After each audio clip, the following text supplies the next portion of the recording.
ప్రభుత్వాన్ని మేనేజ్ చేసే కులాలు ఏవైతే ఉంటాయో, ప్రభుత్వంలో ఇప్పుడు నిలబడాలి అంటే కొన్ని కులాలు బాగా డబ్బు పరంగా, ఆర్థికంగా వాళ్ళు శాసిస్తూ ఉన్నారు.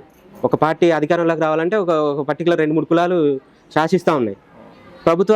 వాళ్ళు ప్రభుత్వాలు ఫామ్ అయిన తర్వాత ఆ కులాల వైపే న్యాయం జరుగుతుంది తప్ప కింది కులాల వైపు జరగడానికి ఇంతవరకండి ఇన్ని కేసెస్లో కొన్ని వందలు జరుగుతూ ఉన్నాయి. ఈ తెలంగాణ వచ్చిన కానుండే ఒక 129దంట ఇది కులాంతర వివాహ హత్యలు. మరి ఏం చేసిందండి ఇంత కులాంతర వివాహాలలో? ఏ ప్రభుత్వం జరిగిన దానికి 29వ మా బంటిది ఈ 10 సంవత్సరాలలో 2014 నుండి ఇప్పటి వరకు 129వ కులాంతర వివాహ హత్య ఇది.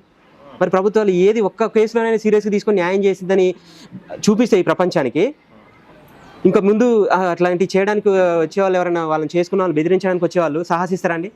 ఇంత బలమైన శిక్షలు వేస్తారా బాబు అనేసి ఎవరు సాహసించారు కదా. ప్రభుత్వాలు అట్లా ఒక్కటి కూడా చూపించలేకపోతా ఉన్నాయి.